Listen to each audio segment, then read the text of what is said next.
오늘은 마한옥 고려대학교 오정 리질리언스인가요?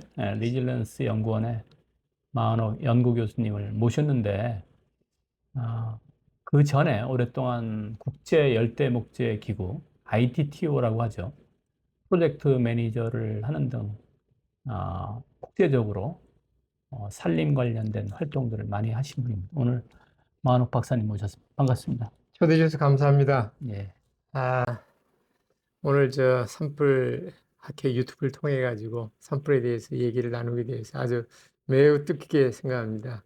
저는 현재 아까 얘기하신 것처럼 고려대학교 오정 리질리언스 회복력을 연구하는 그쪽에서 지금 기후 변화와 이 산림 관리, 특히 산불, 그 다음에는 산림 분야 ODA에 대해서 연구를 하고 있습니다. 예.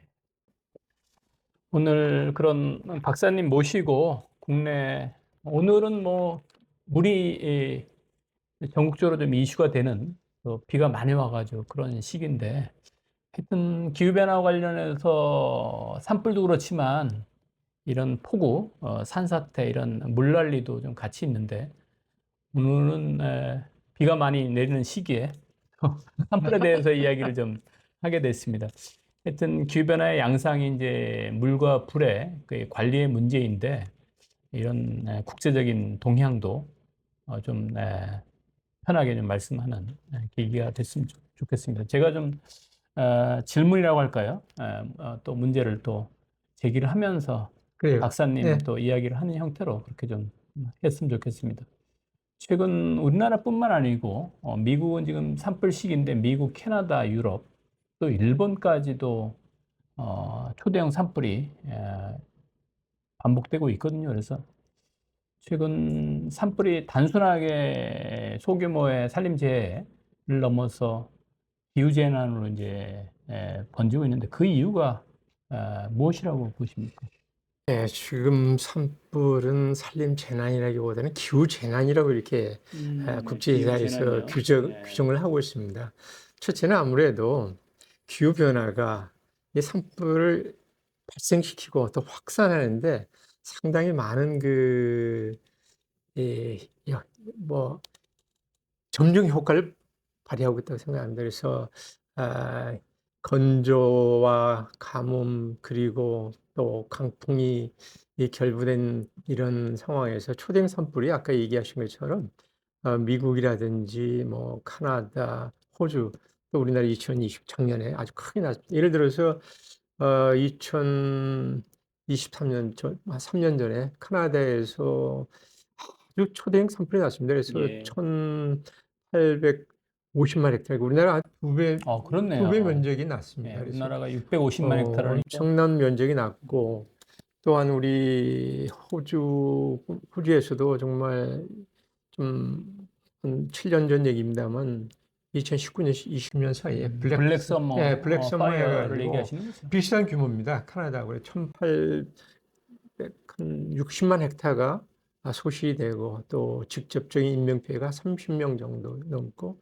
특히 또 우리가 이렇게 관심 갖는 게 야생동물이 30억 마리의 야생동물이 사라진 이제 그런 호주에서요. 호주에서 그런 예. 대참사가 일어난 게 이제 보고되고 있습니다. 그래서 본 거 같습니까? 본 거, 뭐 캥거루인가요? 뭐 캥거루뿐만 아니라 이제 캥거루가 주가 되죠. 아무래도 야생동물의 그 캥거루가 이제 우리 호주의 이미지가 코알라 뭐 이렇게 주머니 속에서 캥거루 이제 그게 이제 어렸을 때 이제 캥거루인가요? 그걸 해가지고 어디 뭐 가장 뭐 변화됐는데, 여러 가지 이제 캥거루에 대해서 워낙 많이 하는데, 그래서 산불의 위험이 단지 정말 산림 소식뿐만 아니라 여러 생물 다양성, 환경 문제, 기후 문제, 이걸 다 커버를 하는 것 같습니다. 그렇군요. 둘째는 이제 산불의 피해와 규모, 아까 얘기를 했습니다만, 이게 상상할 정도로 그러니까 사람의 진화 능력보다도 더 앞서가는 이제 그런 사례가 아까 얘기했던 그 카나다하고 호주의 사례가 된 것 같습니다. 또한 저희들 알지만은 이제 산불이 예전같이 한 국가의 문제가 아니고 국경을 넘어가기 때문에 문제가 되고 있습니다. 그래서 특히 우리 동남아시아에서는 이제 인도네시아의 그 연무가 말레이시아, 싱가포르 가가지고 환경 뭐 제재를 가한 분쟁이 심했습니다. 아, 그렇군요. 네. 그러면 그런 국제적인 그런 현황들 이런 것들은 이제 차차 예. 한번 전개를 하고요. 그러면 정리를 하면 뭐 예전에 있었던 산불들이 규모가 커지는 이유가 이제 기후변화와 관련돼서 이게 이런 규모가 산불의 규모가 좀 커졌다. 그런 것들이 좀 관리 가능한 수준을 좀 넘는 경우가 참 자주 발생하고 있다. 뭐 한국도 말씀하셨지만 2025년도에 의성에서 난 산불도 그렇고요. 일본까지도 그렇게 피해가 큰 산불이 좀 최근에 있었으니까 협력의 필요성들이 좀 있겠네요. 한 국가의 수준으로서는 좀 대처를 할 수 있는 그런 산불 규모를 좀 벗어나기 때문에 그거는 필요성이 있다. 그렇게 자연스럽게 우리 박사님의 전문성인 이제 국제 협력 예. 그런 분야로 이렇게 하는데 지금 예. 소개해드렸듯이 ITTO에서 오랫동안 근무하셨죠?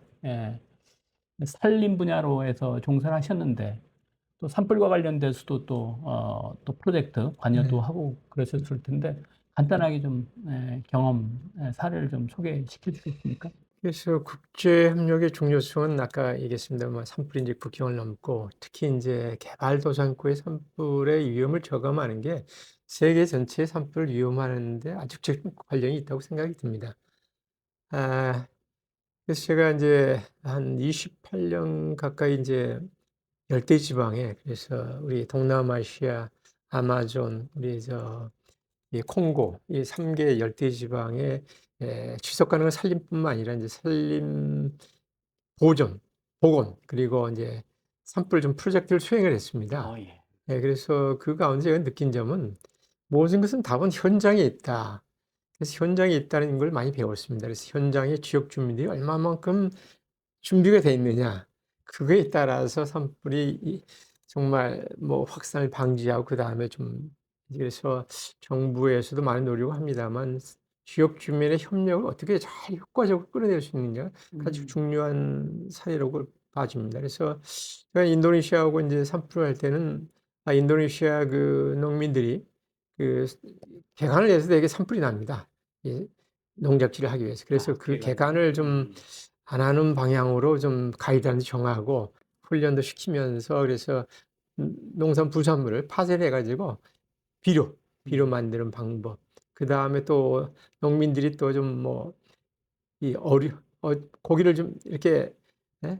이렇게 그러니까 조그만 소규모로 어장을 만들어 가지고 그래서 좀 이렇게 생계주의도 하고 그렇게 하다 보니까 주민들이 좀 산불에 대해서 좀 더 그래서 제가 얘기하고 싶은 지역 주민들의 생계가 어느 정도 높아지면은 열대지방은 산불이 좀 낮아질 수 있다. 그런 생각이 듭니다. 그러면 박사님이 이제 말씀하시는 거는 산불의 발생 요인이 인위적으로 해서 어떤 농업 생산을 하기 위한 그렇죠. 그런 요인에 의해서 산불을 일부러 놓는데 대체 생계 수단들, 농업이든 또 어업이든 그런 것들 대체 생계 수단을 프로젝트를 통해서 마련해 줘서 그런 동기 요인들을 좀 줄이면 산불 위험 관리를 할 수 있다.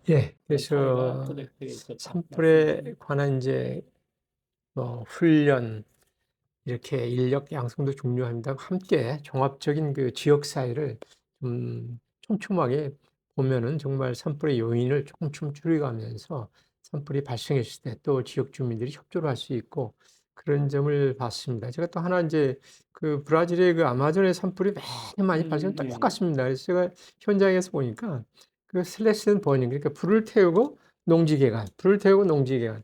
그 소규모로 합니다. 그런데 한 군데 갔더니 그 지자체에서 그렇게 농지 개간 불을 하지 않고 불도저를 가져와 가지고 불도저 이게 불을 태지 않고 이게 그 농지가 개간된 걸 봐 가지고 그래서 산불을 어떻게 좀 발생하는 걸 좀 줄일 수 있는 그런 여러 가지 대안들이 현지에 뭐 실정에 맞게끔 많이 개발되는 걸 좀 적극 좀 봤고요. 그런 점들이 좀 이렇게 예 더 좀 추진됐으면 하는 생각이 듭니다.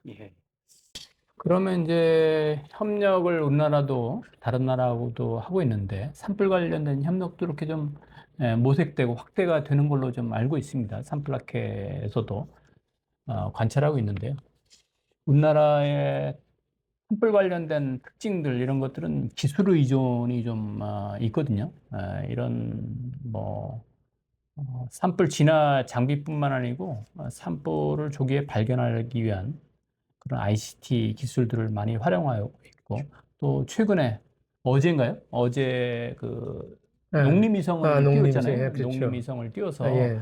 산불을 좀 광범위한 지역을 좀 관찰하고 또 피해 현황들을 좀 보겠다고 했는데 위성 정보 활용도 우리나라가 또 경험이 있고요. 드론도 이제 활용을 하고 있고 또 산림 복원과 관련된 산불 피해 이후에 복원 기술에 대해서도 개발을 하고 있는데 이러한 것들은 개발도상국에는 좀 활용 가치가 있다고 봅니까?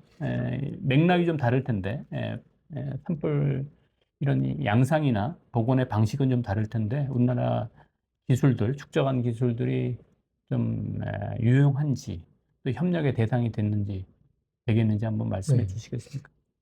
제가 기본적으로 우리나라 요즘 이제 발전상을 보면서 K4 K 하면서 그 ODA를 이렇게 많이 좀 보고 있고요. 제가 지금 연구를 하고 있는데 산불 분야에 어떻게 좀 개도구하고 좀 더 효과적으로 할 수 있는지 저도 관심이 많습니다. 그래서 아까 얘기하신 이제 장비 지원 아주 중요합니다. 장비 지원도.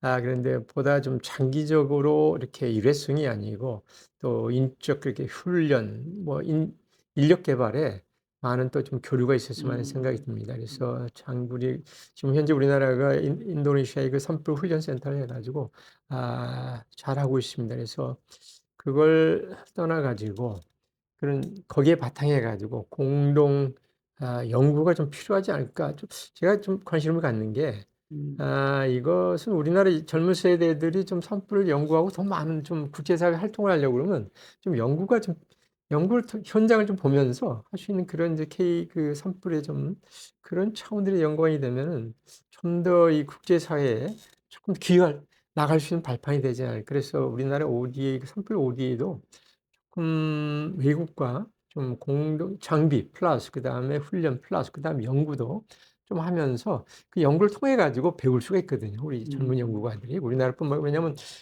개독의 산불 상황이 다르기 때문에 좀 그런 거와 같이 좀 연관해 가지고 우리 좀 모델을 그래서 우리 산림청이 이제 주관이 되겠습니다만 그래서 코이크를 통하든지 아프고를 통하든지 가능하다 봅니다. 산불 관계, 산불 박사님, 전문가. 여기서 한번 네. 지금 언급하신 산불 훈련센터 있잖아요. 인도네시아.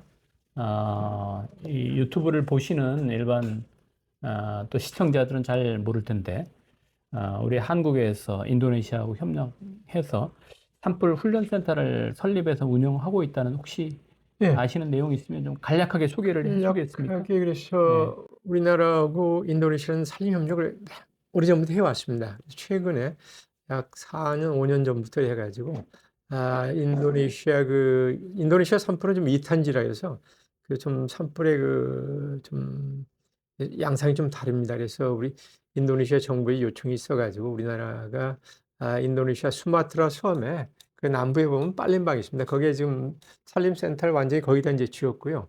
그다음 그 장기까지 들어갔고 그 다음은 이제 훈련을 좀 하는 방향으로 이렇게 좀 사업을 진행하는 것으로 좀 알고 있습니다. 야, 예, 알겠습니다.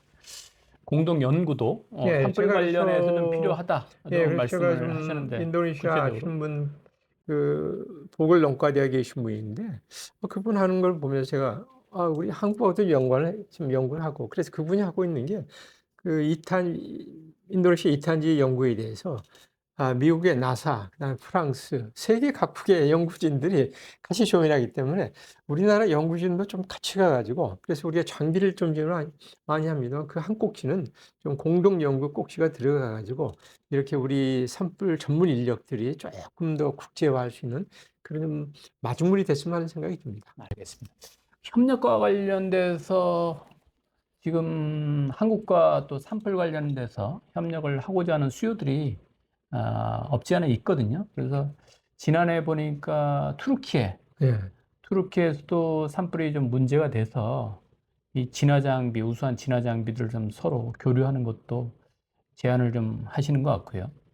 또 포르투갈도 지중해 연안에서 굉장히 산불이 큰 문제가 되고 있는데 그 산불 업무를 하시는 그 수장인 티아고 박사님도 티아고 티아고 박사. 박사님 예. 아시죠? 티아고 예. 박사님도 참 산불과 유능하신 분이잖아요. 관련된 예. 그런 협력들, 뭐 단순하게 진화뿐만 아니고 산림 관리에 연계돼서 또 연료물 관리 이런 부분에 대해서도 좀 말씀하시면서 이런 것들을 서로 아이디어를 공유하자 이런 것들이 다 협력의 대상, 공동 연구까지 그렇죠. 했는데 이런 공동 연구까지 좀 한다고 하면 각국이 처한 경험들이 우리나라에도 도움이 되면서 우리나라 경험도 기술도 공유를 할 수 있겠다 그런 이야기를 했는데 한국 산불 학회도 산불 관련된 연구를 다방면으로 하는 학회 기관으로서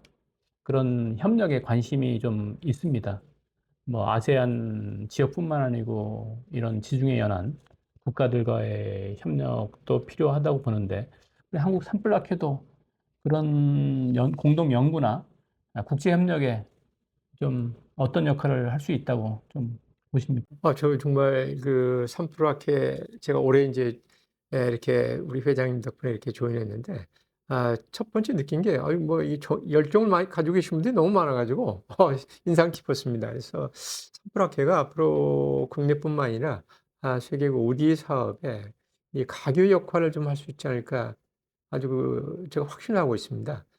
그래서 아까 이제 공동연구 훈련 여러 과정이 있지만은 전문가 그룹에서 이렇게 보충 역할이라든지 또 네트워크 이런 것은 산프로계가 가장 할 수 있지 않아요. 특히 이제 제가 ODA 산불 훈련 사업을 우리 좀 한국에도 코이카를 통해가 좀 크게 좀 정기적으로 산불 훈련 과정을 한 1개월 정도는 좀 해가지고 우리나라 안에서도 좀 훈련을 좀 하고 또 경험을 공유하는 그런 좀 생각을 갖고 생각을 갖고 있는데요. 계시군요. 그런 분야에서 이제 우리 산불 학회가 멤버들이 그 지역마다 다 있고 또 전문 분야 다 있기 때문에 상당히 많은 역할을 할 수가 있을 것 같습니다. 저도 우리 박사님을 또 초빙해서 학회 회원으로서 같이 활동하고 있는데 저도 또 학회장으로서 또 바라는 게 우리 박사님의 그런 국제 경험들 또 코이카와의 프로젝트 그런 구상들 이런 것들이 좀 학회 차원에서도 학회에 있는 산불 관련된 전문가들이 그런 경험이나 기술들을 기여를 할 수 있는 좀 계기가 만들어지면 좋을 것 같은데 박사님의 그런 주도적인 역할 부담되시겠지만 그런 것들을 좀 기대를 합니다. 예, 그렇게 좀 하시. 국제협력과 관련돼서는 뭐 또 이야기 진행하면서 계속적으로 좀 이야기를 하시고 지금 세계적으로 산불 이슈, 산불 대응과 관련돼서 좀 논의가 되는 게 통합 산불 그쵸. 위험 관리거든요. 네. 뭐 영어를 써서 좀 그렇지만 인티그레이티드 파이어 매니지먼트라고 해서 IFM에 대해서 좀 정착을 시키자. 이게 궁극적으로는 산불 위험을 저감시키는 데 좀 기여를 하고 있다고 해서 국제 사회에서 이렇게 강조를 하고 있습니다. 그래서 이런 국제 산불 대응에 있어서 IFM의 중요성에 대해서 공감을 하십니까? 저도 사실은 뭐 산불을 국제사회에서 이렇게 처음에는 뭐 이렇게 산불을 끄는 거, 산불 살림 뭐 이렇게 산불로만 인식을 했는데 국제사회에서 이제 담론을 이렇게 접하면서 제가 이제 평창 우리나라 산불 대회 이제 그 이후 계속 2015년도에 2015년 그 후에 이제 브라질 campo그란데에서 IFM은 그 전부터 나왔습니다. 그렇습니까? 그래서 예를 들면 제가 근무를 했던 국제 열대 목재 기구에서는 1997년에 좀 종합 좀 관리를 하자. 산불 종합 관리를 하자. 역사가 이런 깊군요. 차원에서 우리 프라이버그 대학에 있는 골다마 선생님께서 골다만 선생님. 그 아이디어를 해가지고 그게 이렇게 확정이 됐고 그 다음부터 이제 계속 이제 국제 회의에서 이제 아까 얘기했던 뭐 브라질 최근에 이제 그러니까 뭐 포르투갈 네, 그렇죠. 포르토에서 이제 국제 산불 회의를 하면서 정식으로 IFM을 좀 통합 산림 관리 시스템을 적극적으로 좀 권장을 하고 좀 제도화시키자. 이렇게 국제사회에서 아주 적극 권장을 했습니다. 네, 그래서 통합 산불 관리 시스템. 통합 산불 관리 시스템이 그래서 유럽 뭐 기후 변화 그다음 생물 다양성 회의 국제회의를 가다 보면 지금 가장 키워드는 통합 산불 관리 그 시스템이 되겠습니다. 그래서 통합 뭐 이렇게 좀 아시겠습니다. 그래도 그 안에는 뭐 5가지 R을 가지고 이렇게 얘기를 하고 있습니다. 그래서 그러면 5R 가지고 얘기를 하고 통합 있습니다. 산불 관리 시스템에 대해서 네, 이렇게 네. 유튜브 시청하시는 분들이 또 모를 수 있는데 그 혹시 네. 설명을 좀 해주실 수 그래서 있으면 통합 간략하게. 산불 관리의 키워드는 이제 아까 이렇게 5가지 그 R로 이렇게 영어로 이렇게 5가지 R요? 얘기를 하고 있습니다. 그래서 5가지 R이 그 처음에는 이제 리뷰하자. 그러니까 모든 정책에 이게 항상 그 리뷰하자. 두 번째는 이제 리스크 리덕션 하자. 네. 산불 위험을 저감하자. 아마 거기에 키워드가 있는 것 같습니다. 그 리스크 리덕션. 그 다음에는 이제 레디니스 준비. 준비 단계 레디니스.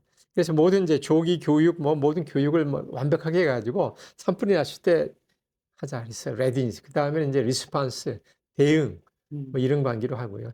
그 다음에 대응을 뭐 완벽한 대응을 해서 인명과 피해를 최소화하고 그 다음에는 이제 리커버리 좀 회복 살림 지역사회를 좀 지속가능하게 회복하자 이런 이제 개념을 가지고 했는데 아무래도 키워드는 제가 이렇게 국제사회의 키워드는 뭐 우리나라뿐만 아니라 지금 여러 세계 각국이 이제 주인화에 많이 하고 중심을 보고 있습니다. 첫째는 제가 봤을 때 그 주인화 중심에서 산불 위험을 저감하는 정책으로 바꾸자. 이게 그 통합 산불 관리 이 제도랄까 시스템의 키워드로 생각합니다.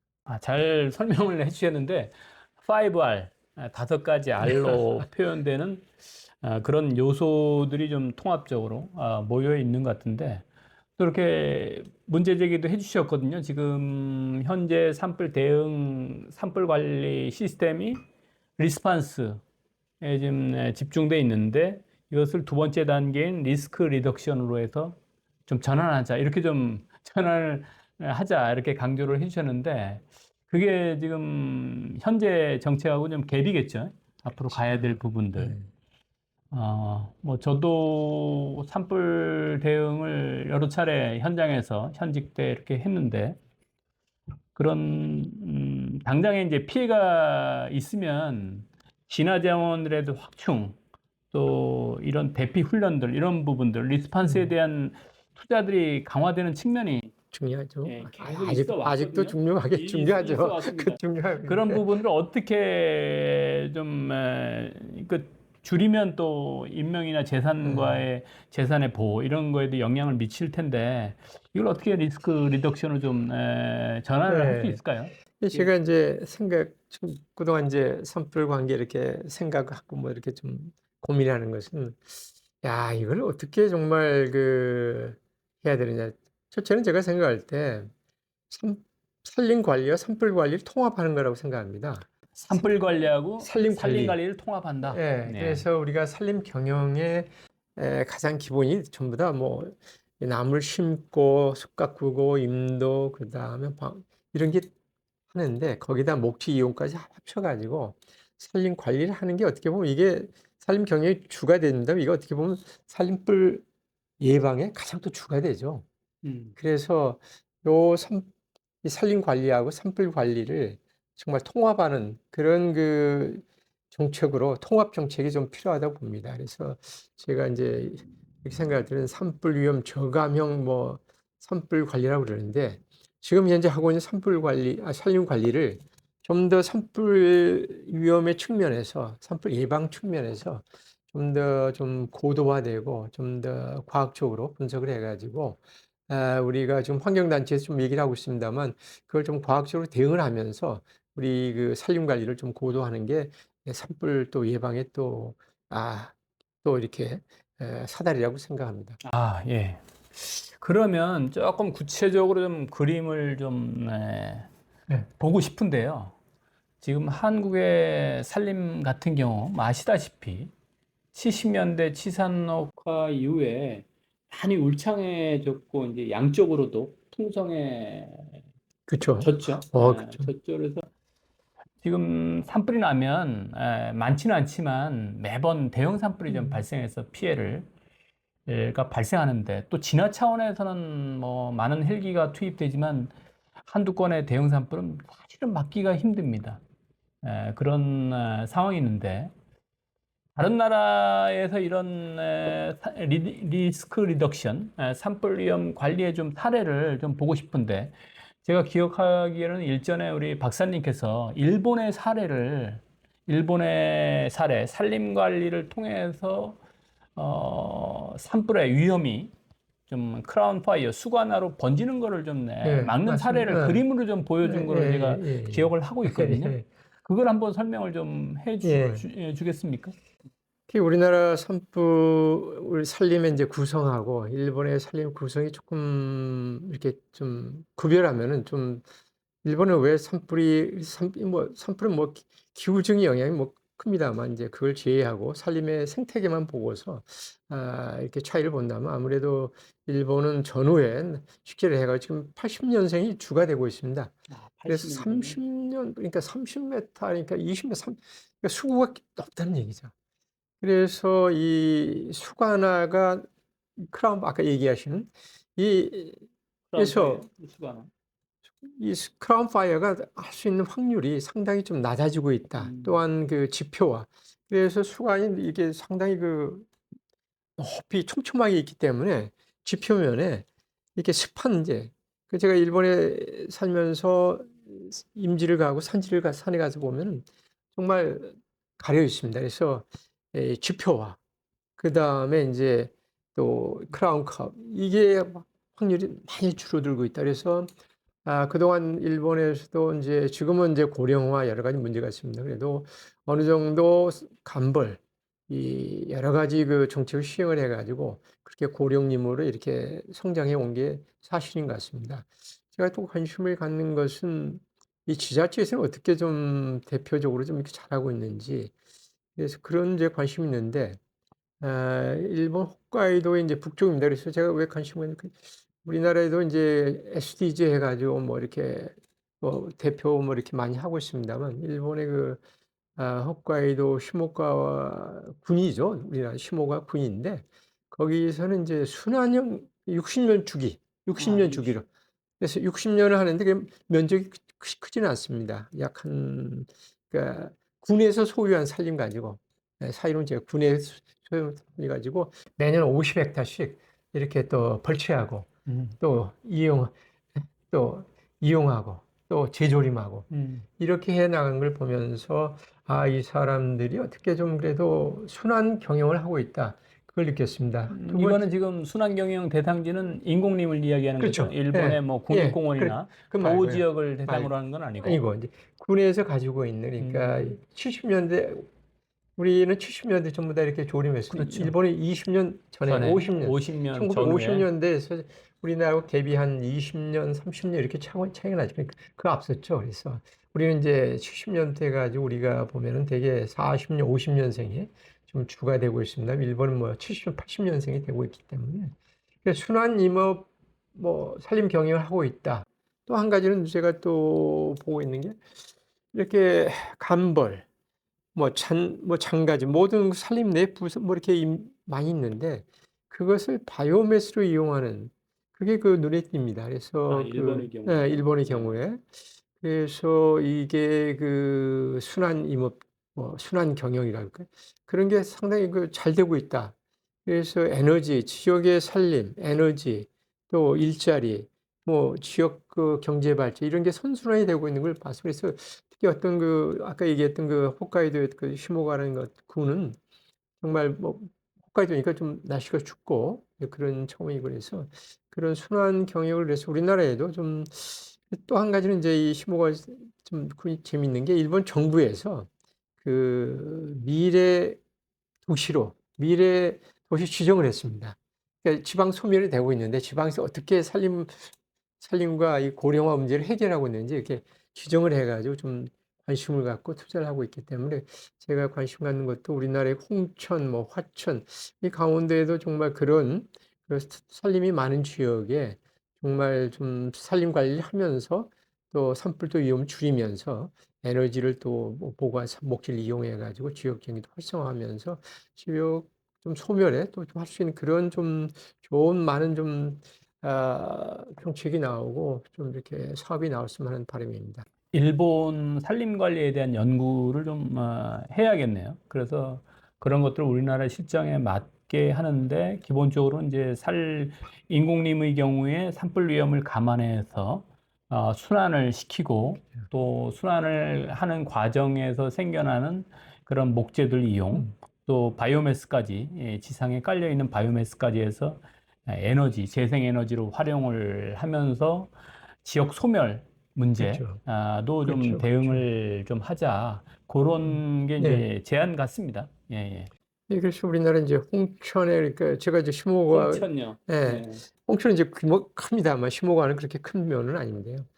큰 군은 아니고 행정조직 군인데 그래서 자기 그 자치단체에서 상당히 그 토론과 토론 통해 가지고 미래에 우리 그 군이 어떻게 가야 할지 그걸 했다는 게 참 인상적으로 남는 것 같습니다. 제가 그 자료를 보니까.